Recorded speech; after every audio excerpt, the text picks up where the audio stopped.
Bueno, queridos amigos, yo sé que el que me conoce bien sabe que me cuesta muchísimo trabajo hacer esto de editar vídeos con mi propia imagen, pero bueno, esta catequesis iba destinada, ¿no? Fundamentalmente pues a un grupo de la parroquia, pero he querido grabarla en vídeo pues porque de esa manera creo que todos nos podemos beneficiar un poco de esta catequesis.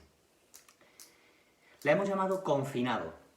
Es verdad, estamos confinados en nuestras casas, en nuestros hogares, en un tiempo de pandemia, donde la mejor medida pues es esa, vivir recluidos en nuestros hogares. Y estamos confinados porque estamos amenazados por un virus. El coronavirus nos tiene al mundo de rodillas, ¿eh? Nos ha puesto ante la realidad más inminente de nuestra condición, que es que somos frágiles, que somos débiles, que somos vulnerables. Y estamos eso, confinados físicamente. Pero yo tenía en lo profundo del corazón como un sentimiento. Que estemos confinados físicamente no significa que estemos confinados espiritualmente. Es decir, no significa que estemos encerrados físicamente. Físicamente sí, pero no espiritualmente. Porque en este tiempo de Pascua yo no sé si de verdad nuestra vida está amenazada por un virus o vamos a dejar de verdad que el Señor amenace nuestra vida de resurrección. Me vais a permitir que comience con dos anécdotas. La primera es una parábola de la propia vida. Había dos gemelos que fueron concebidos en el vientre de su madre. Pasaron los días, las semanas, y aquellos dos gemelos fueron creciendo en el útero materno. A medida que iban tomando conciencia, su alegría rebosaba y se decían el uno al otro: dime, ¿no es increíble que vivamos?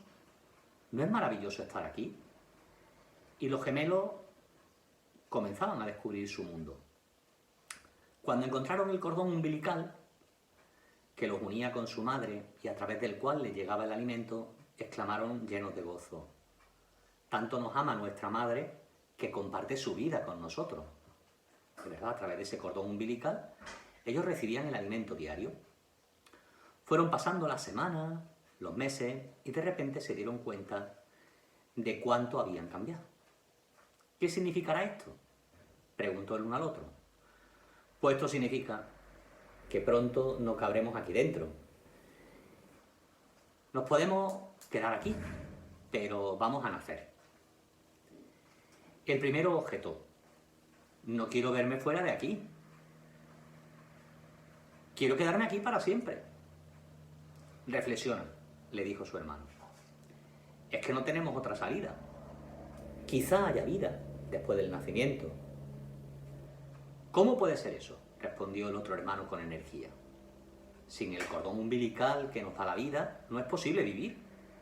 Además, otros antes que nosotros han abandonado el seno materno y ninguno de ellos ha vuelto para decirnos que hay una vida después del nacimiento. No. Al salir de aquí se acaba todo. Esto es el final. El otro hermano gemelo guardó silencio en su corazón ante las palabras de su hermano y se quedó hondamente preocupado. Pensaba: si la concepción acaba con el nacimiento, ¿qué sentido tiene esta vida? No tiene ningún sentido. A lo mejor resulta que ni existe una madre, como siempre hemos creído, y luego protestaba: pero debe de existir. De lo contrario ya no nos queda nada. ¿Pero has visto alguna vez a nuestra madre?, le preguntó el otro hermano. A lo mejor nosotros no la hemos inventado. Nos hemos forjado la imagen de una madre para podernos explicar mejor nuestra vida aquí. Así, entre dudas y preguntas, sumido en una profunda angustia, transcurrieron los últimos días del embarazo de estos dos hermanos en el seno de su mano. Y por fin llegó el momento de nacer. Cuando los dos gemelos dejaron su mundo, abrieron los ojos y lanzaron un grito. Lo que vieron superaba sus más atrevidos sueños. Esta parábola, bastante famosa, pues reproduce una experiencia, creo que profundamente humana, de lo que podría ser y de lo que es la resurrección. cuando nos anuncia la victoria de Cristo sobre la muerte. Una victoria definitiva, porque no vamos a volver a la vida como volvió a la vida Lázaro, para morir de nuevo, sino que vamos a vivir la misma vida de Dios, una vida donde ya no existe muerte. Cuento la segunda anécdota. Esta está tomada de un fragmento de un periódico. Un agnóstico, Félix de Azúa, escribió un artículo titulado Carne, que se publicó en el periódico El País el 21 de junio del año 2000. Y dice así el fragmento del periódico, que paso a leer. Hace unos días asistí al funeral de una excelente persona muy querida por cuantos la conocieron. La parroquia estaba más bien mohína, hasta que comenzó el sermón y nos pusimos todos tristísimos. El buen cura vino a decir que lo mejor que puede hacerse en esta vida es morirse, porque de inmediato nos disolvemos en la luz divina como chispas devoradas por un alegre y vertiginoso incendio. Lo cual está muy bien, dice el periodista, pero lo planteaba como algo estrictamente espiritual. Solo nuestra parte inmaterial pasaba a formar parte de tan colosal luminosidad. Ni una palabra dijo sobre la parte carnal. Ahora bien, sin la resurrección de la carne, la gloria eterna, pues mira, se queda en un cursillo de filosofía platónica. A todo tirar, hegeliana. Dos potentes pensamientos ateos. Sin la resurrección de la carne, la promesa católica de la inmortalidad se reduce a tener un portal en Internet eterno. Y dice el periodista, católico, no os dejéis arrebatar la gloria de la carne. No os hagáis platónico. Que sobre todo el cuerpo sea eterno es la mayor esperanza que se puede concebir. Y solo cabe en una religión cuyo Dios se dejó matar para que también la muerte salvara. Quienes no tenemos la fortuna de creer, dice el periodista, os envidiamos por ese milagro, a saber, que para Dios, ya que no para los hombres, nuestra carne tenga la misma dignidad de nuestro espíritu. Y si no más, porque también sufre más dolor. Concluye el artículo diciendo, nosotros los no creyentes rezamos para que estéis en la verdad. Y nosotros, en la más negra de las ignorancias. Porque todos querríamos tras la muerte volver a ver los ojos de las buenas personas. E incluso los ojos de las malas personas. En fin, ver ojos, no solamente luz. Pues mira, este artículo del periódico El País, titulado Carne, del año 2000, me hacía a mí caer en la cuenta. Cuando hablamos de la resurrección únicamente en términos, pues eso, muy espirituales. Pero es que soy yo todo entero, el que está llamado, y si no, no es resurrección, a vivir la vida de Dios. Que es verdad que nadie ha venido para explicárnosla. Que las apariciones de Jesús resucitado, pues mira, sabemos que su cuerpo guarda una identidad con su cuerpo humano, el que fue crucificado. Pero fue su cuerpo humano, junto con su alma también humana, el que en la persona de Cristo vive la vida de Dios para siempre. Eso es la resurrección. Porque donde está Él como cabeza, también un día confiamos estar también nosotros. Y me pregunto, ¿fe en la resurrección? Pues mira, estas dos comparaciones, las de los dos gemelos que están en el seno de la madre y que se preguntan, ¿habrá vida después de la muerte? O la afirmación de este periodista que nos dice, no os dejéis arrebatar lo más genuino, que es la esperanza de la resurrección de la carne. Yo creo que nos plantean en el día de hoy pues, la posibilidad de sentarnos a considerar lo que significa la fe en la resurrección. La fe en la resurrección no puede ser solamente un anuncio que nos hace de un hecho que ocurrió en el pasado. Que si queremos lo creemos y si no, pues no lo creemos. La fe en la resurrección es la fe en el anuncio de algo mucho más profundo. ¿Cuál es el significado de este hecho? En la fe en la resurrección se da la respuesta a todas las preguntas que nos constituyen como humanos. preguntas por la injusticia, por la muerte, por la materia, por la historia, tienen una respuesta desde la vida de fe, que es la resurrección. La fe en la resurrección es efectivamente la oferta de una buena noticia, que es lo que significa en el fondo la palabra evangélico. ¿Estamos o no estamos afectados, amenazados por la resurrección? Nietzsche nos reprochaba a los cristianos: si de verdad creéis en la resurrección, los cristianos deberíais de tener rostro de resucitado. ¿Se nos nota que creemos en la resurrección? ¿Tenemos rostro de resucitado? ¿Vivimos como resucitados? Porque la vida eterna no se improvisa, se comienza ya a vivir aquí, ¿eh? Aunque la muerte nos afecte en esa unidad de cuerpo y alma, pero creemos que el cuerpo que dejamos en depósito en los cementerios volverá a la vida, porque es un cuerpo pues, que ha sido consagrado, alimentado por la presencia de Jesucristo en la Eucaristía, ungido con el óleo de los enfermos y con el crisma en el bautismo, en la confirmación, que a veces en el orden sacerdotal. Un cuerpo que ha recibido la vida de Dios está llamado a participar de la vida divina. Pero esa vida divina se comienza ya a vivir aquí. Y digo yo, ¿se nos nota?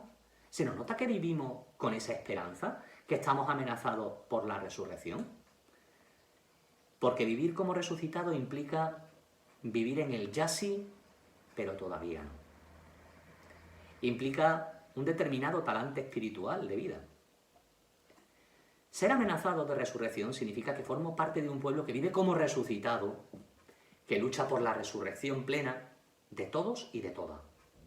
Se vive aquí en la historia, como si se hubiera resucitado ya. En teología por eso se dice que vivimos en el ya, pero todavía no. Vivir como resucitado significa vivir de acuerdo con el Espíritu que el resucitado nos ha regalado en nuestro bautismo y que nos une profundamente en esa corriente de vida trinitaria que es la vida de Dios. Hoy en día, vivir como resucitado es un desafío difícil de asumir, lo que es peor. Vivimos en un mundo que está constantemente amenazado por la desilusión, por el desencanto. Por eso el creyente tiene la responsabilidad de vivir como resucitado. Y se caracteriza sobre todo por vivir desde la paz, desde la alegría y desde la esperanza. Mira, constantemente nos bombardean a través de los medios de comunicación.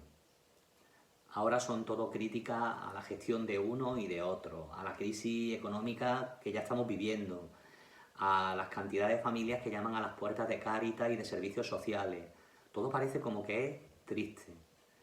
Todo parece como que ha huido, ¿no?, esa esperanza, y vivimos eso como amenazados. Y sin embargo yo me pregunto, ¿vivimos amenazados de verdad por la alegría, por la esperanza, por la paz que da saber que Jesucristo está vivo? Pero ya en nuestra propia vida. Pasar de la muerte a la vida es una figura que San Pablo emplea, ¿no?, en su carta para hablar del cambio radical que se produce en la existencia humana de quien cree en la resurrección. La palabra Pascua significa eso, paso también. Hay un tipo de vida que se caracteriza pues, por los rasgos de la vida de muerte, pero hay otro tipo de vida, completamente antagónico, diferente. La vida propia de quien cree en la vida con mayúscula y que tiene las características de una vida de resurrección. Pensemos que Dios se hace presente en la historia a través de quienes viven como resucitados. Y ese es el desafío para nosotros los creyentes. Jesús en el Evangelio nos dice, vosotros sois la sal, vosotros sois la luz del mundo. Y es verdad, para ser sal y para ser luz del mundo, no se hace haciendo muchas cosas, sino viviendo de una manera determinada. Y seremos sal y seremos luz si de verdad, cuando acaban nuestras Eucaristías y el sacerdote nos dice, podéis ir en paz, ir ahora a la misión, vivimos como resucitados. Si tenemos rostro de resucitado. Si creemos de verdad en la resurrección. Es así como el Señor se vale de nuestra pobreza para hacer una historia de salvación con tantos hombres de nuestro mundo. Jesús necesita de tu vida y de la mía, del testimonio que transmite a través de nuestra manera de vivir para salir al paso de los hombres contemporáneos. Por eso los santos nos estimulan tanto y nos alientan tanto con su vida.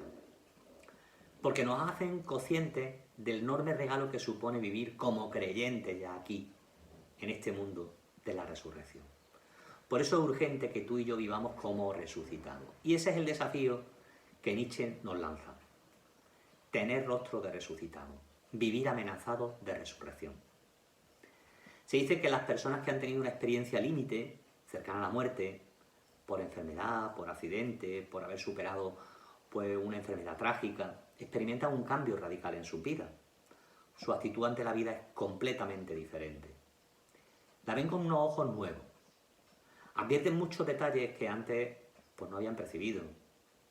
Viven más intensamente, aman con más pasión, prestan atención a muchas cosas que antes pasaban desapercibidas. En el fondo es lo que nos está pasando a todos nosotros. Ahora valoramos muchísimo más el gran regalo que supone la vida de familia. El que nos queramos, el que nos necesitemos, el que seamos mucho más conscientes de nuestra fragilidad, de nuestra debilidad. Una experiencia cercana a la muerte, como es esta pandemia, pues debería de abrir nuestros ojos para que percibamos todos esos detalles que las prisas, la vorágine de las tantas tareas por hacer, pues nos lo impiden, porque nos han cegado. Es una llamada apremiante también a vivir con más intensidad, aquello que de verdad merece la pena, con más pasión, prestándole atención pues, a lo que antes no le prestábamos atención y que es fundamental, constitutivo de nuestra naturaleza. Por eso, los que viven como resucitados ya tienen distintos comportamientos. Hay en ellos, pues, quizá una dosis de ternura que antes no tienen. Son más sensibles al dolor y a la injusticia. Aprecian mucho más el regalo de la vida. Viven como si hubiesen resucitado ya. Y por eso creen que amando más la vida, se alejan mucho más de la muerte y resisten las hostilidades del mundo presente. Y sin embargo, pues siguen viviendo en la misma casa, en la misma comunidad y en el mismo barrio, aunque de una manera completamente diferente, siendo sal y siendo luz. Por eso, ¿cómo se puede vivir como resucitado? Pues mira, viviendo de la fe. Por eso yo me voy a limitar ahora a enunciar algunas de esas características que deberían de ser como el aroma, como la fragancia que desprende la vida de la comunidad creyente en la resurrección. En primer lugar, viviendo desde la libertad, como personas libres, como comunidades libres.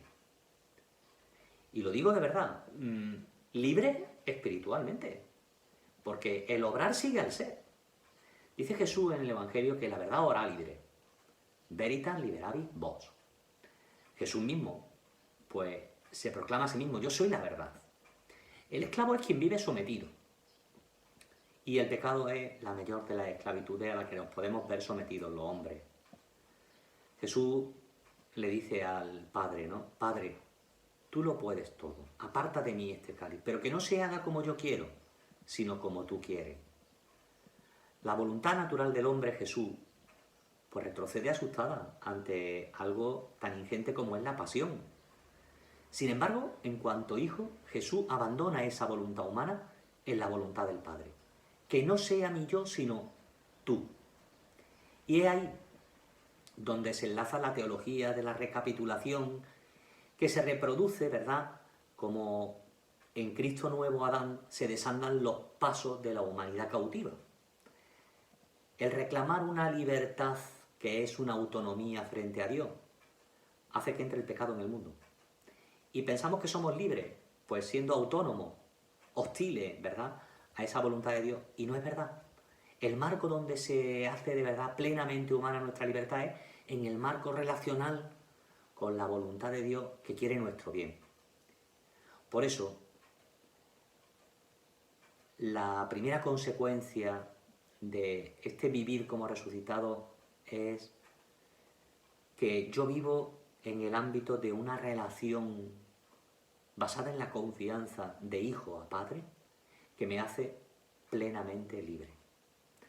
Así como la desobediencia del primer Adán en el paraíso fue la causa de que se perdiera todo el género humano, así la obediencia del nuevo Adán, Cristo, repara los daños introducidos en el mundo por aquella primera desobediencia. Con la obediencia de Jesús se ha transformado la actitud de Adán. Y el pecado primigenio, pues se salva por esa voluntad humana de una persona divina que dice que no sea lo que yo quiero ni como yo quiero, sino como tú quieres. Pues estábamos viendo cómo la primera consecuencia de vivir como resucitado es vivir en libertad. Porque la mayor amenaza es esa, es la de vivir en el pecado, porque el pecado nos esclaviza. La historia del pecado no es sino eso, pues la historia de la desobediencia que se introduce por nuestra soberbia, que en el fondo es la esencia del pecado. La soberbia es reclamar un abuso de nuestra libertad y lo que nos trae es esclavitud. El hombre solamente es libre cuando vive en docilidad y en obediencia. Docilidad y obediencia deberían de ser, pues eso, como las dos características de la verdadera y auténtica libertad humana. La docilidad es dejarnos hacer, y uno se deja hacer pues por la mano experta de quien sabe hacer las cosas. Y ese solamente es Dios. En el fondo es dejar que Dios sea Dios en nuestra vida. La obediencia tiene mucho que ver con el saber escuchar. Ob audire significa por el oído. Y no solemos ser nosotros muy diligentes a la hora de obedecer, escuchar, ob audire. Solamente así nos haremos plenamente libres. De lo contrario, pues mira, estaremos violentando nuestra condición de criatura. Somos frágiles, somos débiles, somos vulnerables. Y esta pandemia pues lo pone de manifiesto. Nos lo recuerda constantemente. No somos dioses por naturaleza, aunque seremos dos dioses por gracia. Por eso es importante que en este tiempo de Pascua pues pongamos nuestra vida en el ámbito donde verdaderamente crecemos humanamente. Y la primera es esa. Dios no es un adversario, Dios no es un enemigo, todo lo contrario. Ser obediente y ser dócil a Dios me hace plenamente libre, porque es el lugar donde yo me dejo hacer por Dios. De ahí la importancia de la oración, de los sacramentos, de cultivar la vida de la fe. Y de ahí también la importancia de escuchar a Dios, para que por el oído con actitud de discípulo obedezca. En segundo lugar, pues mira, los que viven como resucitados acogen y muestran, con hechos claros y concretos, el espíritu que anima su vida. El espíritu de Dios que habita en sus corazones. Porque son aquellos que son agentes de Dios, solidarios con los demás, porque tienen la misma mirada de Dios. Cuando uno se deja animar por el Espíritu de Dios, en el fondo reproduce en su vida sin darse cuenta, aun sin proponérselo, la manera de actuar y de proceder de Dios. Y yo me pregunto, ¿cuál es el espíritu que anima mi vida? ¿El espíritu filial, el espíritu de hijo de Dios? ¿O el espíritu del hombre mundano, del primer Adán? El espíritu de competitividad, el espíritu de éxito, el espíritu de querer sobresalir, de querer ser el primero, como si de una carrera se tratara, o el espíritu que deja paz, que transforma, el espíritu que actúa, el espíritu de quien vive ya la vida de Dios aquí en nuestra frágil condición humana. En tercer lugar, quienes viven como resucitados, quienes caminan como resucitados, sienten que tienen poder. El poder del Espíritu Santo les transforma en personas y en comunidades seguras y serenas frente a una sociedad hostil. Principalmente frente a los poderosos y a los ávaros sin escrúpulos. Porque, mira, quien de verdad confía en que su fuerza no viene de Él, sino que le viene dada como una gracia, como un don, tiene paz. De ahí viene la paciencia, ¿eh? Paciencia significa la ciencia de la paz. Por eso, quien vive como resucitado tiene una paz serena y segura, porque es consciente de que para Dios nada hay imposible, que todo es posible para el que tiene fe, que todo lo puedo, como diría San Pablo, en aquel que me conforta, porque la fe es un arma muy poderosa. La fe es tremendamente poderosa porque no hay hostilidad que no pueda ser superada. La fe hace que todo, incluso lo adverso, lo veamos con un sentido positivo. En cuarto lugar, quienes, bien personas, bien grupos, bien comunidades, caminan como resucitados, son capaces de actuar siempre porque se sienten acompañados por Dios. No hay soledad. A veces cuando uno piensa en los monasterios de clausura, en la vida contemplativa, pues piensa en personas que viven tremendamente solas. Y para nada. Viven en una soledad muy acompañada, porque dejan lugar a la presencia de Dios. Por eso nos viene muy bien entrar por caminos de silencio, entrar por caminos de recogimiento, entrar por caminos de soledad física, para que haya espacio a dejar que entre la gran presencia de Dios. Porque se vive en esa relación familiar entre Dios y su criatura. Nunca estamos solos, nunca. Yo estoy contigo. Es la promesa del Señor antes de marcharse. No os dejaré huérfano. Por eso, otro de esos síntomas de vivir como resucitado es vivir muy acompañado por la poderosa presencia de Dios. Otra manifestación, pues en quinto lugar, quienes viven como resucitados viven en el futuro que se hace presente en el aquí. Y eso suscita un sentimiento muy alegre frente al don de la vida. Las tristezas, las desesperanzas, no son propias del corazón creyente. Los dos de Emaús se marchan descorazonados porque ya no hay ilusión en su corazón y se marchan también decepcionados porque tampoco hay esperanza en su cabeza. No comprenden, pero dejan que su mirada se centre sobre todo en la tristeza, en la cruz. Por eso la mirada que se centra en lo negativo es una mirada muy poco propia de los creyentes. El creyente, o el que de verdad tiene vida de fe, ve las dificultades, claro que sí, pero no les da la última palabra. No, la última palabra pertenece a Dios. Por eso la fe suscita siempre alegría serena. Los miedos, las tristezas son signos inequívocos de que dejamos que las preocupaciones ocupen un puesto principal en nuestra vida. ¿Cuántas angustias nos sobrevienen por las preocupaciones? ¿Qué es? Preocuparnos, ocuparnos antes de algo que aún no ha sucedido y que tiene que llegar, pero que todavía no ha llegado.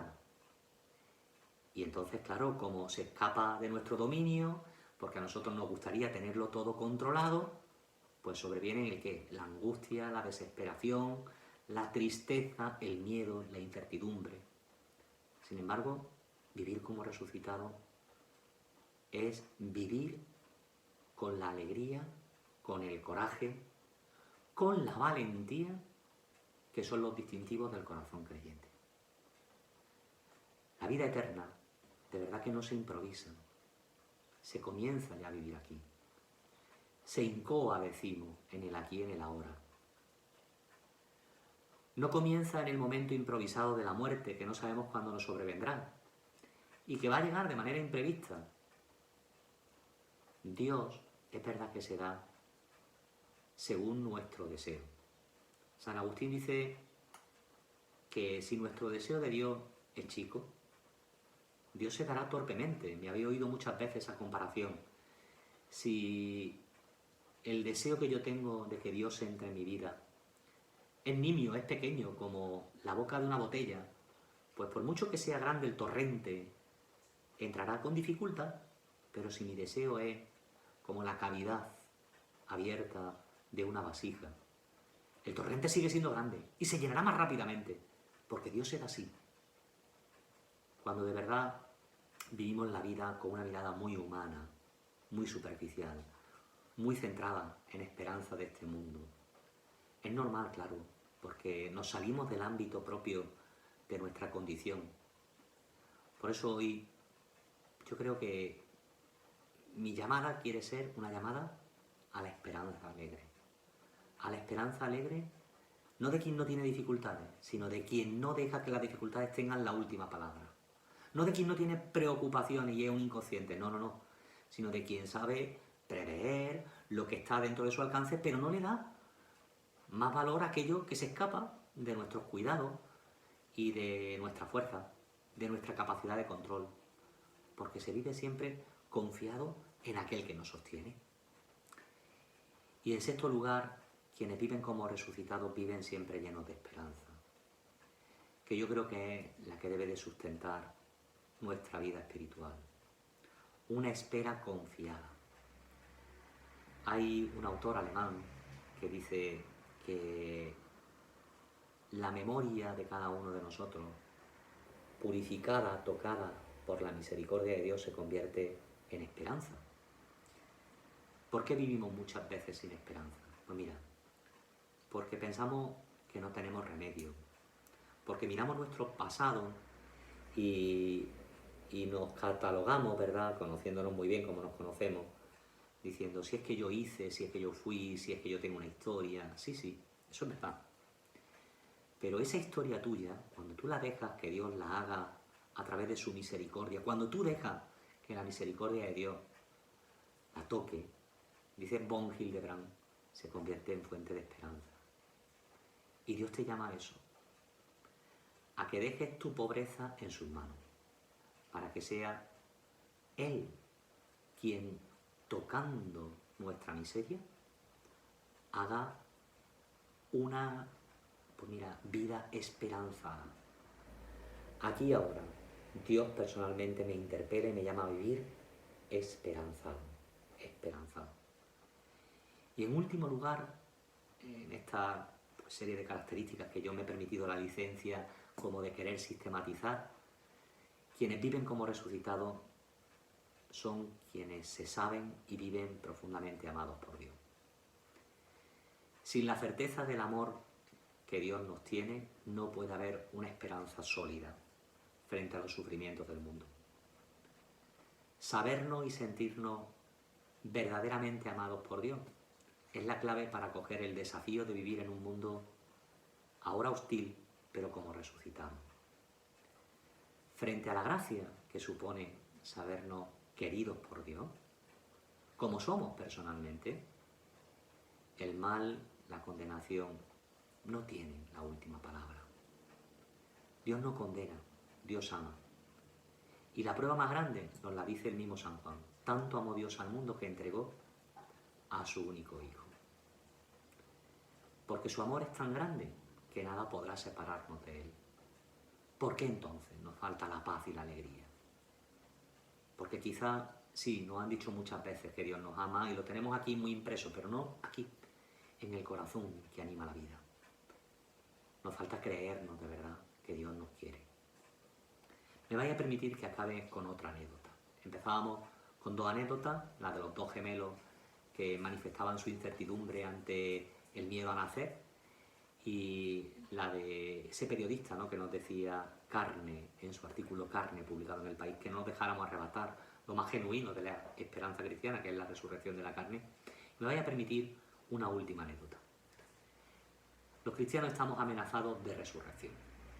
Qué alegría si también nosotros, como Jesús, vivimos, pues mira, no la angustia ante los momentos duros y difíciles, sino desde la esperanza de quien se sabe amenazado por la resurrección. Dicen que estoy amenazado de muerte. Tal vez sea así. Tal vez sea eso la verdad más absoluta de mi vida. Pero estoy tranquilo. Así comienzan las palabras de un periodista en Guatemala que había sido amenazado por la guerrilla, pues porque no se callaba y decía verdades como puño. Y él escribió un artículo donde comenzaba con estas palabras: dicen que estoy amenazado de muerte. Tal vez. Sea ello lo que fuere, estoy tranquilo. Porque si me matan, no me quitan la vida. Me la llevaré conmigo, colgando sobre el hombro, como el morral de un pastor. La vida, la verdadera vida, se ha fortalecido en mí cuando, a través de Teilhard de Chardin, aprendí a leer el Evangelio.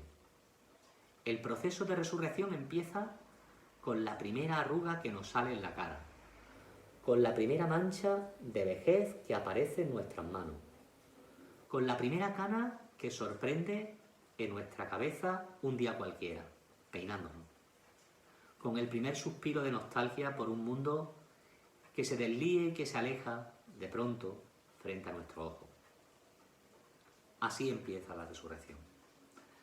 Así empieza no eso tan incierto que algunos llaman la otra vida, pero que en realidad no es la otra vida, sino la vida otra, la vida diferente. Decía este periodista: dicen que estoy amenazado de muerte. ¿De la muerte corporal a la que llamó San Francisco? ¿Quién no está amenazado de muerte? Lo estamos todos desde que nacemos. Porque nacer es un poco sepultarse también. Amenazados de muerte. ¿Y qué? Si así fuere, los perdono anticipadamente. Lo dice un periodista a aquellos que lo han amenazado, pues, por su labor como periodista.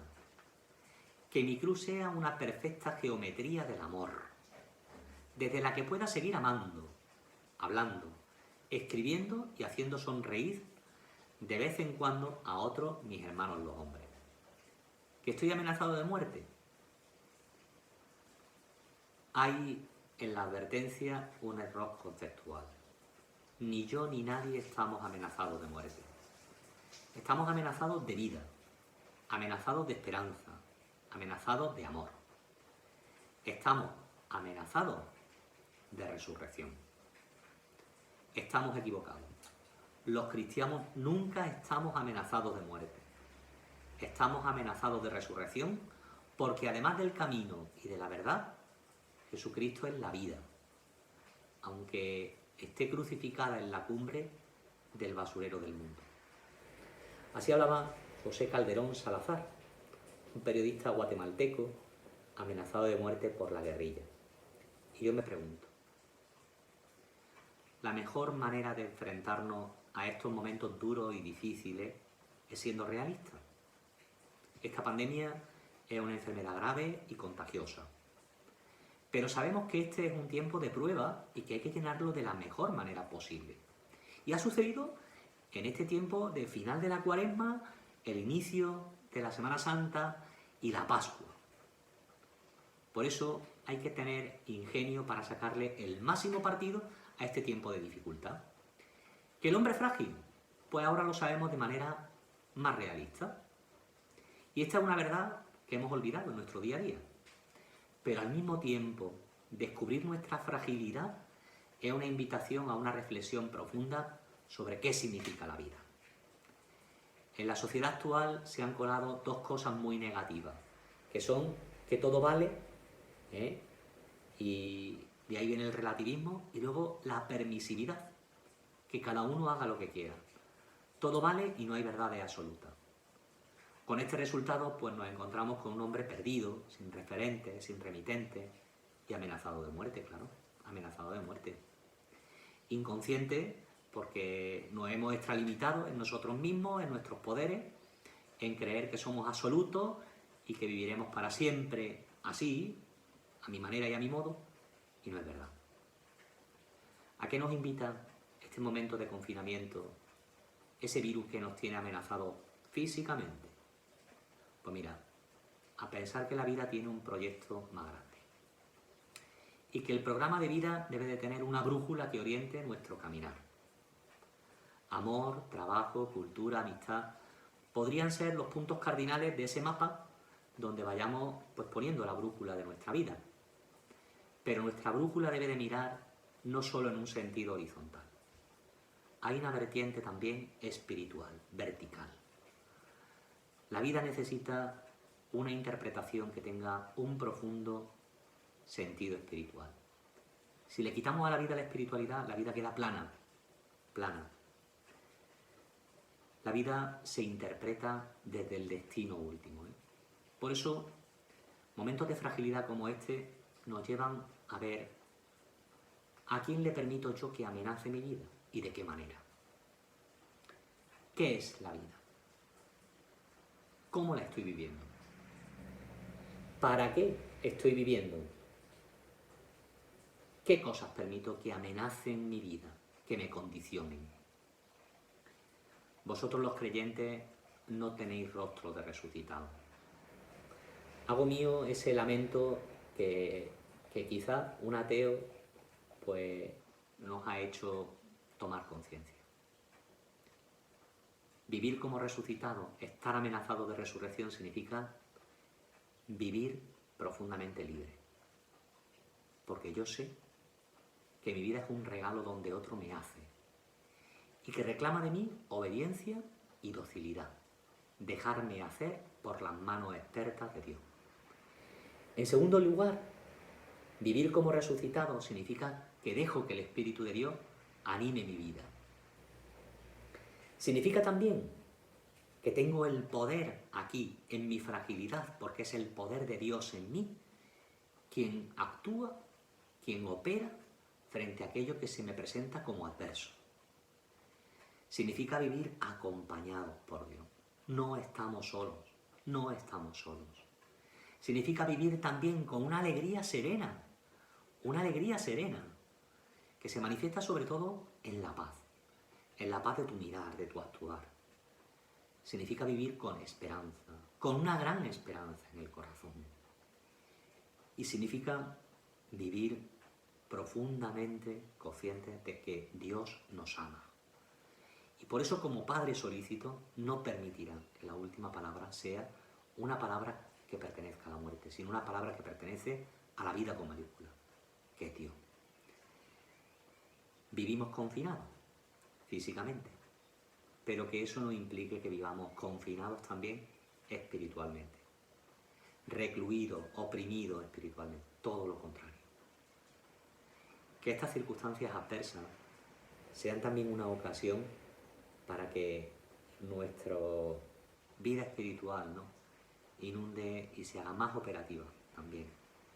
En nuestra frágil condición humana, tan vulnerable, pero tan querida por Dios, y que está llamada a participar de la vida con mayúscula, que es la vida del resucitado. Que así sea.